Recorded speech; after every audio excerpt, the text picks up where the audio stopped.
Democracy है ही नहीं है, क्योंकि मजदूर एक्ट में चेंजिंग हो जाता है, आपके सरकारी संस्थानों का प्राइवेटेशन हो जाता है। तो मैं ये पूछना चाहता हूँ कि अगर आप किसी भी कॉन्स्टिट्यूशन के इम्प्लीमेंट को चेंज करते हैं या आप वो करते हैं, तो उसके साथ आपको संसद में विपक्ष से या श्रम यूनियन के नेताओं से उसके साथ वार्तालाप की जाती है। तो सरकार से मैं ये पूछना चाहता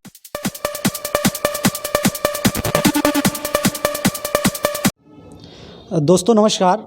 पूरे भारत में लॉकडाउन चल रहा है कोरोना वायरस की वजह से, और आपने लॉकडाउन में देखा होगा कि जो सरकारी संस्थाएं हैं वही काम कर रहे हैं, जो सरकारी कर्मचारी हैं वही काम कर रहे हैं।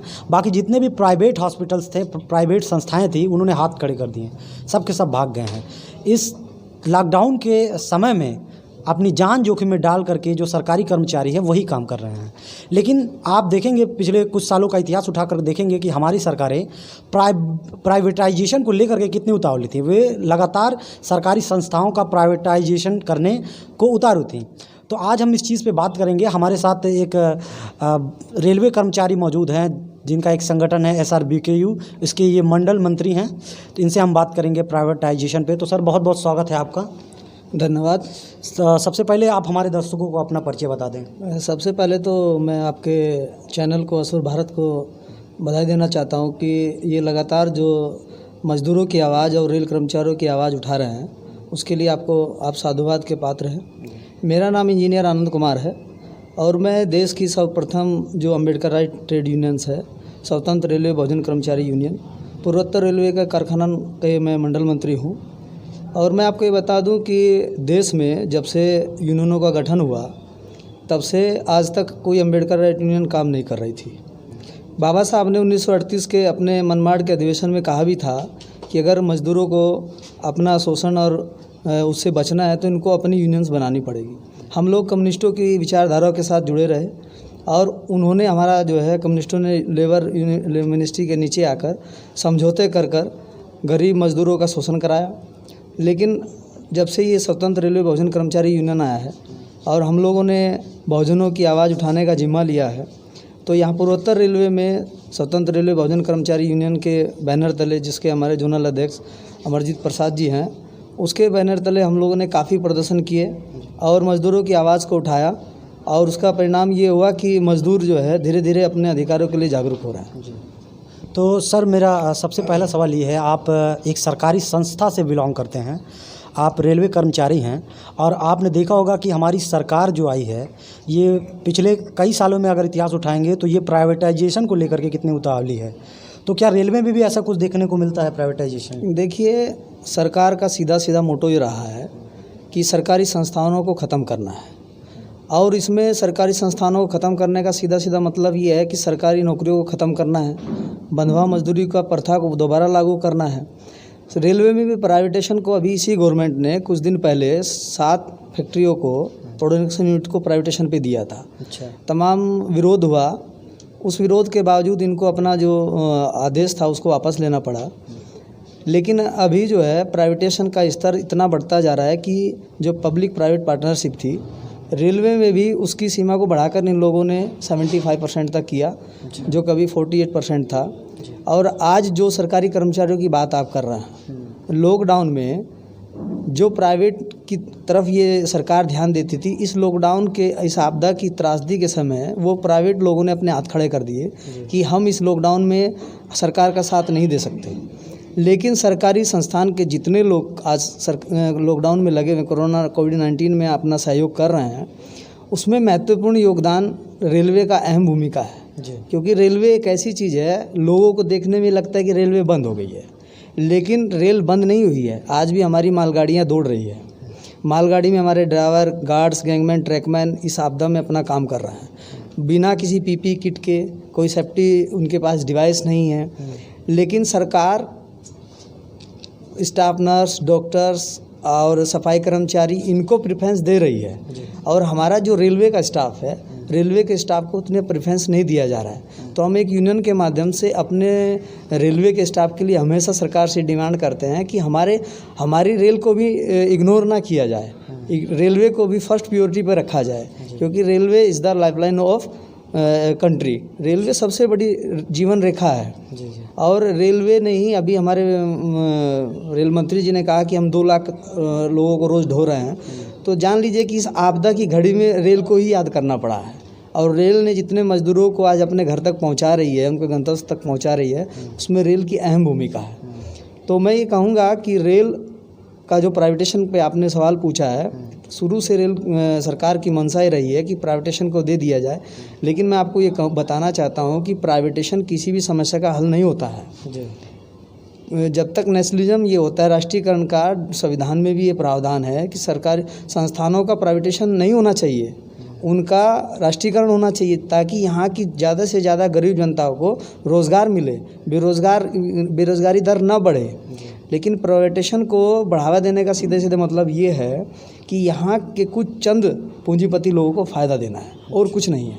जी जी। जैसा कि आपने बताया कि मतलब रेलवे कर्मचारी काम भी कर रहे हैं लॉकडाउन में लगातार बिना किसी सुरक्षा के।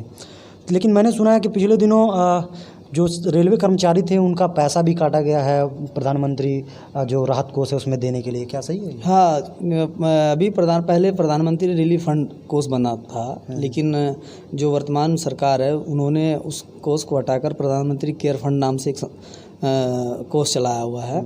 तो उसमें पहले तो हमारी 1 दिन का वेतन काटा गया कि भाई 1 दिन का वेतन आप लोग का जाएगा, लेकिन 1.5 साल तक का DA कटौती का आदेश जारी हुआ है। तो सरकारी कर्मचारी अपनी सेवा भी दे रहा है, 1 दिन का वेतन भी दिया है, और लेकिन DA कटौती जो हुई है, DA कटौती का जो प्रावधान जो इन लोगों ने किया है वो कर्मचारियों के ऊपर एकदम कुठाराघात है। उसके खिलाफ हमारी स्वतंत्र रेलवे बहुजन कर्मचारी यूनियन और जिसके हम लोग एफिलिएटेड है स्वतंत्र मजदूर यूनियन, वो कड़ा विरोध किया है। हम लोगों ने फेसबुक, ट्विटर के माध्यम से, पत्रों के माध्यम से प्रधानमंत्री जी को, होम मिनिस्ट्री को, वित्त मंत्रालय को ये लेटर भेजा है कि हमारे रेल कर्मचारियों की वेतन की कटौती ना की जाए। अच्छा, तो ये अपने आप में बहुत बड़ी बात है कि रेल कर्मचारी जो हैं वे लगातार लॉकडाउन में काम कर रहे हैं, लगातार काम कर रहे हैं। जैसे कि हमारे डॉक्टर्स हैं, नर्स हैं और ये सफाई कर्मी और सुरक्षा कर्मी काम कर रहे हैं, उसी तरह लॉकडाउन में फंसे लोगों को, जो मज़दूर, प्रवासी मज़दूर फंसे हुए हैं, उनको एक जगह से दूसरे जगह पहुंचाने में रेलवे कर्मचारी अहम भूमिका में है। और साथ ही साथ उनका वेतन भी काट करके वो दे रहे हैं प्रधानमंत्री राहत कोष में। तो ये अपने आप में बहुत बड़ी बात है। लेकिन सरकार को इस पर सोचना चाहिए कि अगर प्राइवेटाइजेशन कर देगी, प्राइवेट कर देगी, तो कैसे सरकार उनका पैसा काट सकती है। तो ये सरकार को सोचना चाहिए, प्राइवेटाइजेशन को रद्द करना चाहिए। और मेरा ये सवाल है कि अभी जो 7 कंपनियाँ जो प्राइवेटाइजेशन की गई हैं, जैसा कि आपने बताया, क्या ये पहले से ही रणनीति थी कि अभी जब से सरकार आई है? सरकार की प्राइवेटेशन पे साफ नीति है कि वो सरकारी संस्थानों का प्राइवेटेशन करना चाहती है। और अभी हाल ही में कल जो है वित्त मंत्रालय की जो गाइडलाइन आई है कि भारत के 7 फैक्ट्रियाँ जो सेक्टर हैं उनको प्राइवेटेशन किया जाएगा। अभी ऑर्डिनेंस फैक्ट्री का जो बोर्ड बनता था जिसके तहत भर्तियाँ होती थी, उसको प्राइवेट कॉरपोरेशन कर दिया गया है। सीधा सा ये मानिए कि जो हमारा DRDO था, ऑर्डिनेंस फैक्ट्री थी, जो हमारे यहाँ का शस्त्र बनते थे, गोला बारूद, टैंक। तो मैं ये पूछना चाहता हूँ सरकार से कि क्या उनकी गुणवत्ता में कुछ कमी आ गई थी या वो काम नहीं कर रहे थे, उसको प्राइवेटेशन करना क्या उसका आधार है? पिछले इसी गवर्नमेंट ने इन्हीं ऑर्डिनेंस फैक्ट्री को भी प्राइवेटेशन किया था, कॉरपोरेशन बनाया था, लेकिन विरोध के बावजूद उसको वापस लेना पड़ा, फिर दोबारा उसी नीति पे वापस आना। तो ये सीधे सीधे इस देश की जनता के साथ, उनके अधिकारों के साथ खिलवाड़ करना है और उनको बेरोज़गार करना है। और मैं ये बता रहा हूँ कि ये समस्या उत्पन्न कहाँ से हो रही है। इस समस्या का उत्पन्न होने का सिर्फ एक ही कारण है कि जो हमारे लेवल के जो यूनियंस के जो नेता थे, वो नेता सरकार के साथ साठगांठ करके बैठे हुए हैं। किसी भी एक्ट पर सरकार के साथ वो विरोध नहीं जता रहे हैं और उसका परिणाम ये हो रहा है कि आज हमारा जो मज़दूर है, जो रेल कर्मचारी है या और गवर्नमेंट सेक्टर के जो एम्प्लॉय हैं, वो त्रस्त हैं। अच्छा। क्योंकि यूनियंस के जो पदाधिकारी हैं, जो नेता हैं, वो बिक चुके हैं, रिटायर्ड हैं, बिक चुके हैं, दलाल हो चुके हैं, वो एकदम बिकाऊ हैं। वो सरकार के साथ, सरकार की चाटुकारिता में लगे हुए हैं। अपने जो उनके राइट्स थे, जिनके साथ उनको अपोज करना चाहिए था, सरकार के विरुद्ध खड़ा होना चाहिए था, आज उस पर वो खड़ा नहीं उतर रहे हैं। उसी का परिणाम आज हम रेल कर्मचारी और सेक्टर के लोग भुगत रहे हैं। जी। आनंद सर, आप एक संगठन के जो है मंडल मंत्री हैं, तो अभी सरकार ने हाल में ही एक कानून लाया, श्रम कानून में बदलाव किया है, उस पे आप क्या कहना चाहेंगे? देखिए, फैक्ट्री एक्ट 1948 जो था, ये जो सरकार ने अभी प्रावधान किया कि 12 घंटे, आपको 8 घंटे की जगह 12 घंटे काम करना पड़ेगा।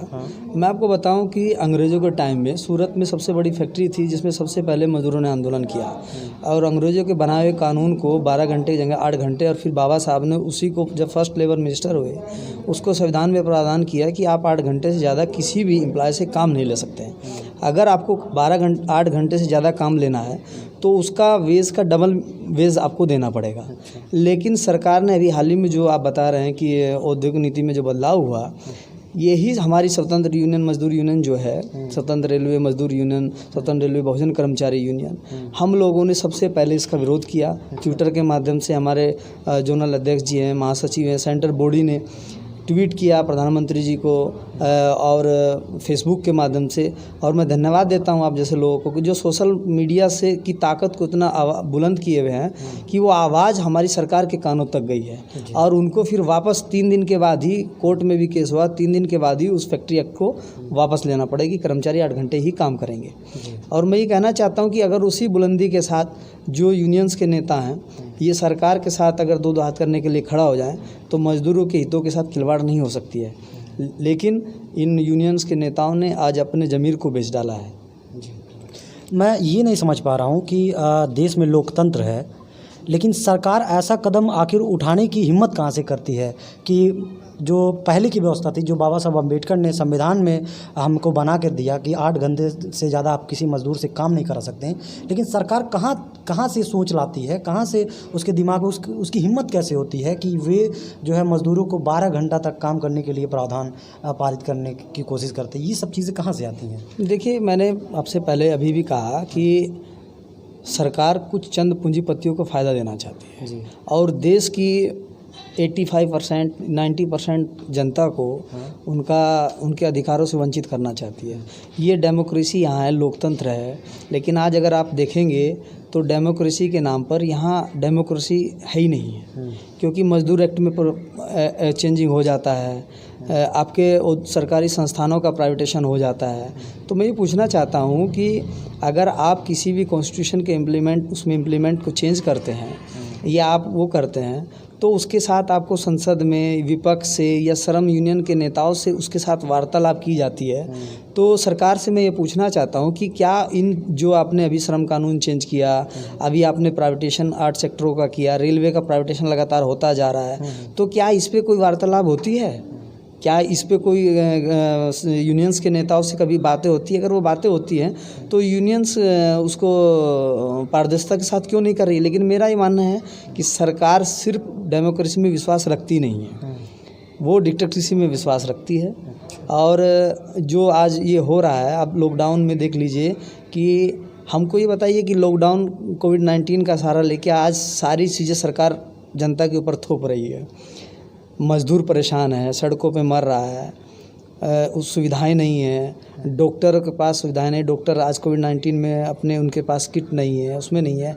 मेरा रेल कर्मचारी मज़दूर है, वो असुविधाओं के दौर से जो है उसमें काम कर रहा है।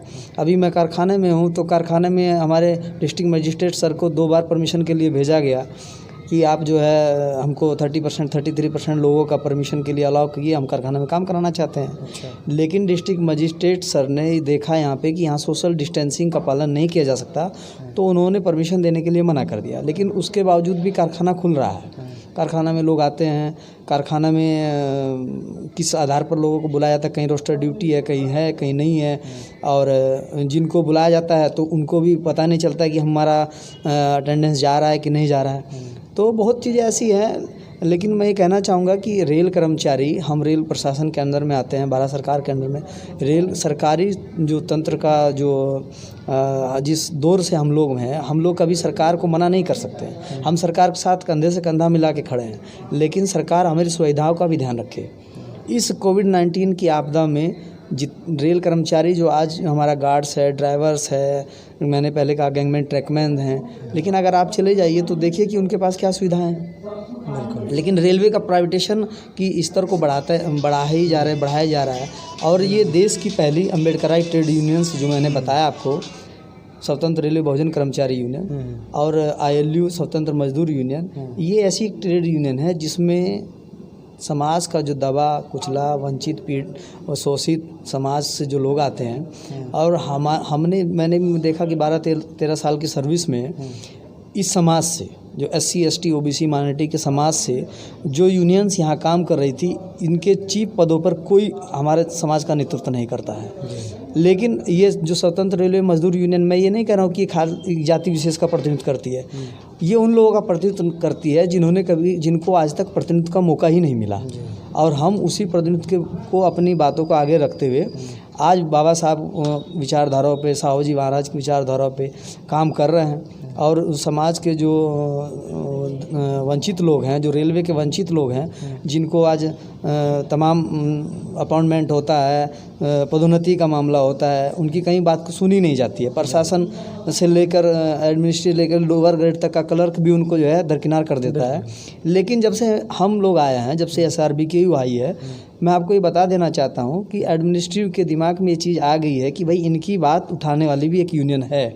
और जो यूनियन हमारी नेतागिरी कर रहे थे रेलवे में, जो यूनियन हमारी नेतागिरी कर रहे थे, जैसे कि NFIR है, AIRF है, वो हमको सिर्फ भुनाने का काम करते थे। और हमने स्वतंत्र रेलवे बहुजन कर्मचारी यूनियन ने एक ऐसा एजेंडा तैयार किया है कि अब लोगों को ये पता चल चुका है, यूनियंस के लोगों को, कि ये अपनी बात और अपने हक अधिकार के लिए जाग चुके हैं। जी, ये ज़रूरी भी है। और अभी हाल ही में मैंने एक न्यूज़ देखी जो है सोशल मीडिया पे, हालांकि मीडिया, मेन स्ट्रीम मीडिया में तो ऐसी न्यूज़ नहीं देखने को मिलती है, लेकिन सोशल मीडिया पे मैंने देखा कि एक हमारे सेना का जवान था जो शेड्यूल कास्ट से बिलोंग करता था, उसको जो सवर्ण कास्ट के जो जवान थे उसको मार डालें, जाति सूचक कोई मैटर हुआ, उसमें उसको मार दिया गया और उसका पोस्टमार्टम हुआ, लेकिन कहीं से भी कोई रिपोर्ट दिखाने। तो मैं क्या जानना चाहता हूँ, क्या रेलवे में भी ऐसा भेदभाव होता है कर्मचारियों के साथ? देखिए, बहुत पुराना एक लेख है, जाति है कि जाति नहीं।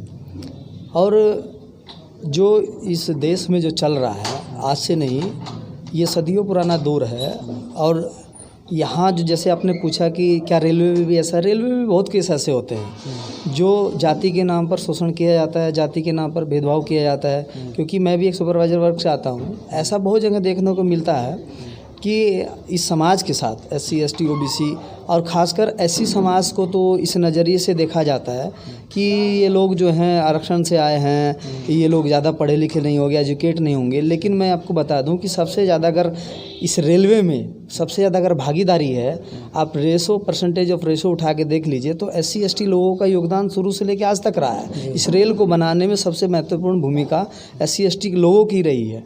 लेकिन जाति जो है, इस देश का सबसे कड़वा सच यही है कि यहाँ के लोग, यहाँ की जो विचारधारा है, वो लोग जाति को छोड़ना नहीं चाहते। आप कितने भी टैलेंटेड होंगे, हम कितने भी टैलेंटेड हों, लेकिन हमको डिफीट करने का सिर्फ से एक मात्र कारण होता है कि जाति के नाम पर हमको डिमोलाइज कर दिया जाता है। और हमारी उन्नति के सारे मार्ग या हमारी प्रोग्रेसिव के सारे मार्ग सिर्फ जाति के नाम पर बंद कर दिए जाते हैं। तो मैं एक सवाल और आपसे अंत में पूछना चाहता हूं कि आप रेलवे में प्रतिनिधित्व की बात करते हैं। मैं ये जानना चाहता हूं कि जैसे अभी लॉकडाउन चल रहा है और लॉकडाउन में जो है हमारे जो कर्मचारी वो काम कर रहे हैं, उसमें ज़्यादातर डॉक्टर्स, नर्स और सफाई कर्मी और पुलिसकर्मी की बात होती है। लेकिन रेलवे कर्मचारी इतने बड़े पैमाने पे जो है काम कर रहे हैं, उनको नहीं दिखाया जाता। तो क्या कहीं ये ऐसा लगता है कि रेलवे कर्मचारी के साथ जो है भेदभाव हो रहा है? देखिए, ये आपकी बात सही है। और हमारे माननीय प्रधानमंत्री जी ने भी 2-3 बार जो आकर देश को संबोधन किया और देश के नाम पर डॉक्टरों, स्टाफ नर्स, सफाई कर्मचारियों के नाम पर, प्रोत्साहन के नाम पर फूल बरसाए गए, ताली थाली बजाई गई। लेकिन आपने कहीं भी देखा होगा कि हम रेल कर्मचारियों के नाम पर कभी भी ये नहीं हुआ कि आप 2 हाथ जो है रेल कर्मचारियों के लिए भी उठा दीजिए कि इस जो कोविड-19 में आपका साथ दे रहे हैं। तो रेल कर्मचारियों के साथ आज से नहीं, शुरू से भेदभाव हुआ है। क्योंकि रेल जो है प्राइवेटेशन की तरफ बढ़ रही है। और अगर रेल का आप प्रोत्साहन करेंगे तो सरकार की जो प्राइवेटेशन की मंशा है, उस पर सवाल खड़े होने लगेंगे कि जब रेल इतना काम करती है तो आप उसको प्राइवेटेशन क्यों करना चाहते हैं। तो उसके हिडन एजेंडे में ये छिपा हुआ है कि प्रोत्साहन आप उसका करिए जिसका प्राइवेटेशन नहीं करना है। और ये जो आपने कहा कि रेल कर्मचारी ये पूरी संस्था ही भेदभाव का शिकार रही है। अच्छा। शुरू से अगर आप देखें अंग्रेज़ों के टाइम से अब तक वही इंस्ट्रूमेंट, वही पुरानी पद्धति पे रेल आज चल रही है। अभी प्राइवेट कंपनी को ठेका दिया गया, तेजस चली है, तो रेल के पास इतने साधन हैं, वही पटरी हमारी है, गार्ड्स हमारे हैं। और अभी आप देख लीजिए कि तेजस चलाने था तो क्या हम तेजस नहीं चला सकते? हमारा ड्राइवर नहीं चला सकता है? चलाएगा हमारा ड्राइवर, गार्ड हमारा रहेगा, कमाई किसके पास जाएगी? IRCTC की जो बात आप कर रहे हैं, अभी ई टेंडरिंग का घोटाला जो हुआ, ई टिकटिंग के मामले में IRTC ने करोड़ों रुपए का घोटाला किया। अच्छा। लेकिन मैं आपको बता दूं कि फिर वही टेंडर IRTC को दिया गया। खाना बनाने के नाम पर आने वाले लोग आज रेल के मालिक बन के बैठे हुए हैं। अच्छा। और अभी प्रवासी भारतीयों की बात देख लीजिए आप कि जो ट्रेनें चलाई गई प्रवासी मजदूरों के लिए, उसमें जो कोच लगाए गए, first AC, second AC, third AC, तो मैं आपको ये बता दूं कि किराया शताब्दी राजधानी के बराबर लिया गया और coach first AC second coach है, तो क्या वो लोग स्लीपर क्लास में नहीं आ सकते थे? जिन मजदूरों के पास खाने तक का पैसा नहीं है वो शताब्दी राजधानी के बराबर अपना पैसा दे रहे हैं। जी। तो लेकिन मैं ये नहीं कह रहा हूँ कि रेल ने पहल अच्छी की, रेल प्रशासन ने पहल अच्छी की, उन लोगों को वहाँ तक पहुँचा गया। लेकिन रेल मिनिस्ट्री या होम मिनिस्ट्री की जो गाइडलाइन के साथ ये काम हुआ कि आप किराया 4 गुना 5 गुना जो ले रहे हैं, वो मानवीय मुझे नहीं लगता कि मानवीय कार्य था। जी जी।